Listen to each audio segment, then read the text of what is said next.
সুনিতা, আজ কি রাঁধবি বলতো? কালকের ভাতও আর নেই, চালও খুব বেশি নেই। এই বৃষ্টি যদি আরো দুদিন নামে, বাজারে যাওয়া মুশকিল হয়ে যাবে। আমারও সেই চিন্তাই হচ্ছে। সকাল থেকে বাচ্চা দুটো শুধু মুড়ি আর জল খেয়ে আছে।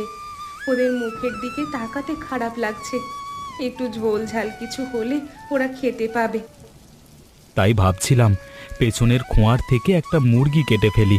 নিজের জিনিস নিজের ঘরে লাগলে ক্ষতি কি? ঠিক বলেছ। তুমি একটা ভালো মোটা সোটা মুরগি দাও, আমি মশলা বেটে রাখছি। আদা রসুনও আছে, শুধু একটু পেঁয়াজ বেশি দিলে কষাটা দারুণ হবে। উঁচু চুলাটা বানিয়েছিলাম এই সময়ের জন্যই। লোকে তখন হাসাহাসি করেছিল, বলেছিল এত উঁচু চুলা কিসের দরকার। আজকে বুঝবে জলের মধ্যে আগুন জ্বালিয়ে রান্না কাকে বলে। তোমার বুদ্ধিতেই সংসারটা টিকে আছে, না হলে এই বর্ষায়